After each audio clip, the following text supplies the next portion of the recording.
अस्सलामुअलैकुम viewers, it's me Masood और आप लोग देख रहे हैं एलिगेंस स्क्रिप्ट।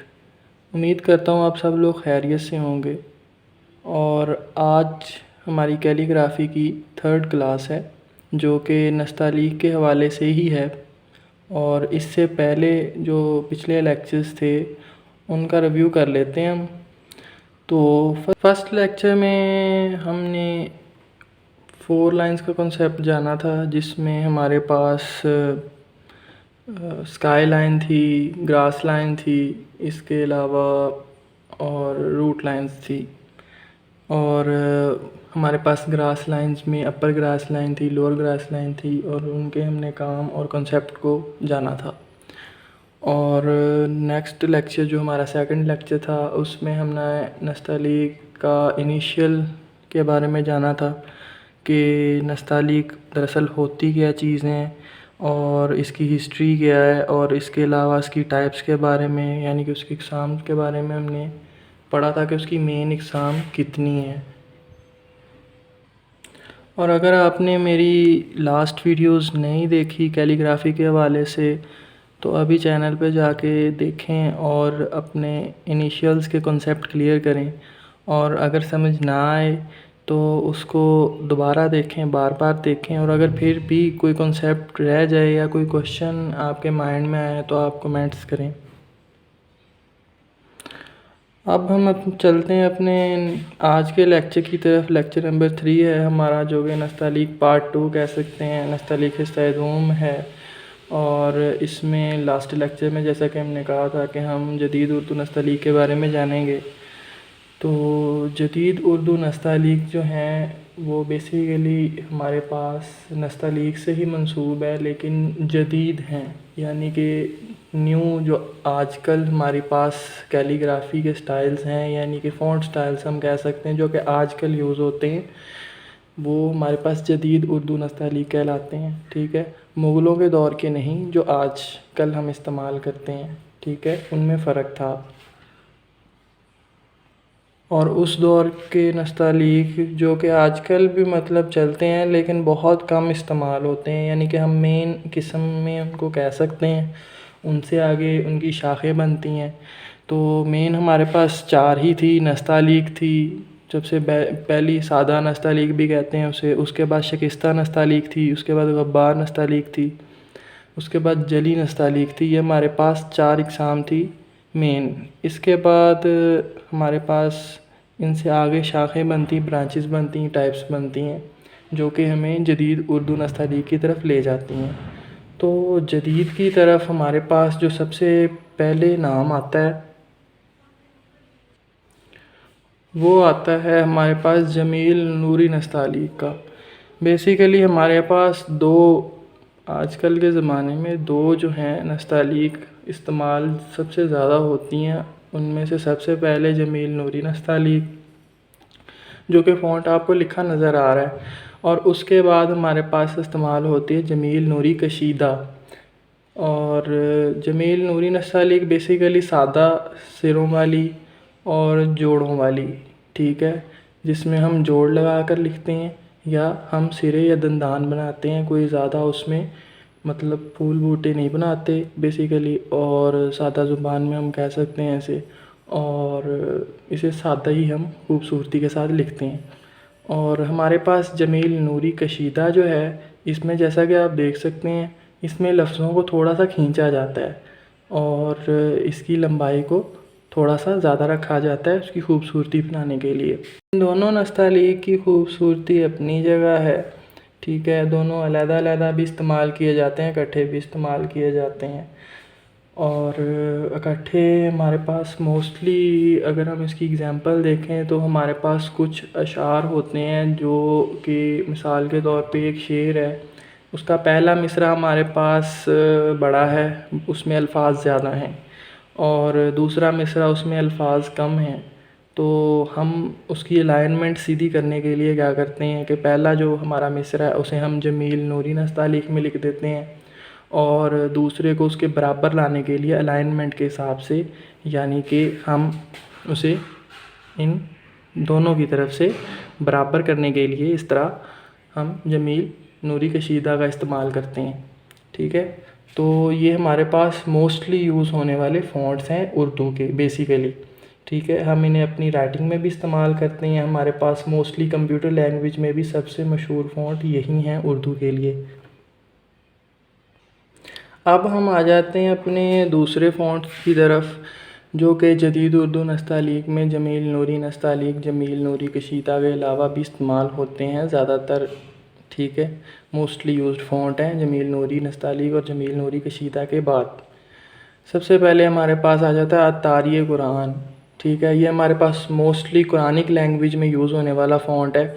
आपने अक्सर अपने कुरान के फ़ॉन्ट देखा होगा जो अरेबिक स्टाइल में होता है, तो वो हमारे पास यही स्टाइल होता है। इसका नाम अतारी कुरान है फ़ॉन्ट का। और उसके बाद हमारे पास आ जाता है मुहम्मदी फ़ॉन्ट। ये बेसिकली ये भी हमारे पास मोस्टली कुछ कुरान के फ़ॉन्ट्स हैं जो कि पुराने फ़ॉन्ट्स हैं, उनमें ये लिखा जाता है। ठीक है, और ये बेसिकली हमारे पास खुशनवीसी के लिए जिस तरह के मसाजिद के बाहर या वैसे बैनर वगैरह पे अक्सर ये लिखे जाते हैं फ़ॉन्ट, इस तरह का इस्तेमाल किया जाता है। और उसके बाद आ जाता है उर्दू नजद।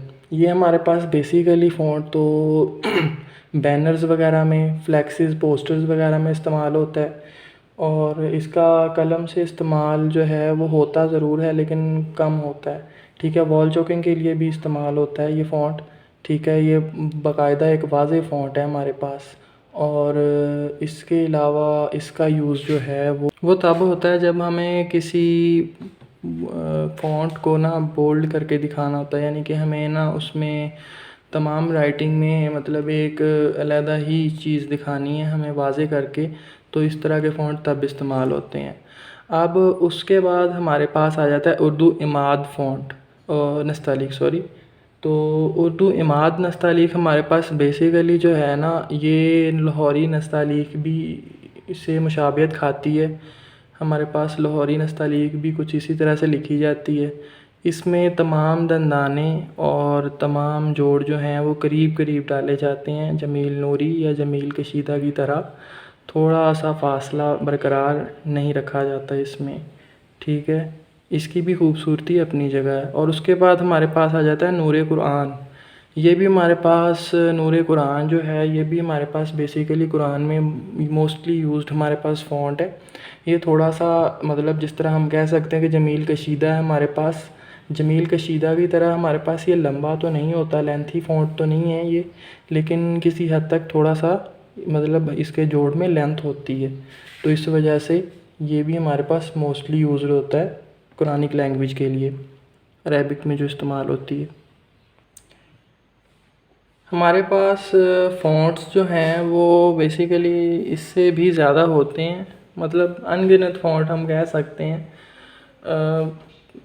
अनगिनत भी ठीक है, लेकिन काफ़ी ज़्यादा तादाद लातादाद भी है फ़ॉन्ट हमारे पास, काफ़ी सारे होते हैं बेसिकली। ठीक है, तो ये लेकिन जो अभी मैंने फ़ॉन्ट बताए हैं ये हमारे पास बेसिकली मोस्टली यूज्ड फ़ॉन्ट हैं।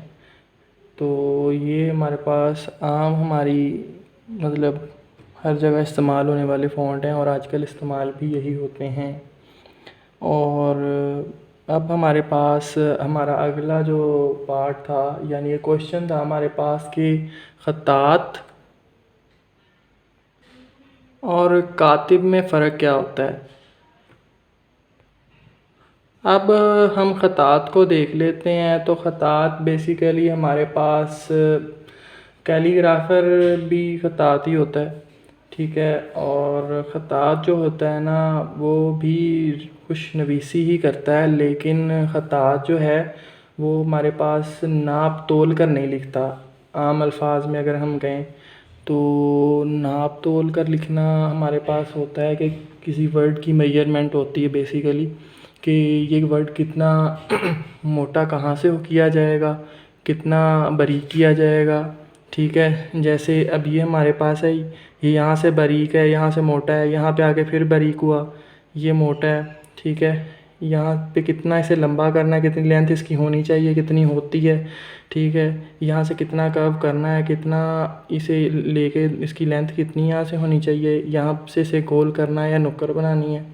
ये सारी चीज़ें ख़तात बेसिकली नहीं देखता। ठीक है, तो ख़तात जो है वो मार्कर पकड़ता है, पेंट ब्रश पकड़ता है, या मतलब हमारे पास कलम पकड़ता है, तो वो हमारे पास वर्ड को ना बेसिकली ड्रॉ करता है, मतलब किसी भी लेंथ से, मतलब आज़ाद होकर। तो ये हमारे पास ख़तात होता है। अब हमारे पास क्वेश्चन आता है कि वर्ड्स की मेजरमेंट क्या होती है।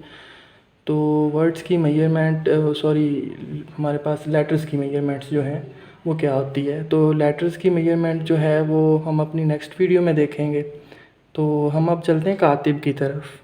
तो कातिब जो होता है हमारे पास, बेसिकली कातिब जो है वो मेजरमेंट्स का ध्यान रखता है, उन सारी चीज़ों का ध्यान रखता है जिनका ध्यान रखना ज़रूरी होता है। ठीक है, और कातिब जो है वो कतब का ध्यान रखता है, कत का ध्यान रखता है बेसिकली। अब कत क्या होता है इसको भी हम अपनी नेक्स्ट वीडियो में देखेंगे। और हमारे पास मेजरमेंट्स, कितना लफ्ज़ कैसा कैसे होता है, ये सारी चीज़ें हम अपनी नेक्स्ट वीडियोज़ में आहिस्ता आहिस्ता रफ्ता रफ्ता हम इनको जानेंगे और सीखेंगे हम इनको। ठीक है, और इसी के साथ हम मिलते हैं अपनी नेक्स्ट वीडियो में। दुआओं में याद रखिएगा, और वीडियो को लाइक, सब्सक्राइब और शेयर ज़रूर कीजिएगा। और अगर कोई मिसअंडरस्टैंडिंग हुई हो या मिसकंसेप्शन हुई हो तो उसको कमेंट करके लाजमी बताइएगा, ताकि हम अपनी नेक्स्ट वीडियोज़ में उसको सही कर सकें। Thank you very much and have a nice day.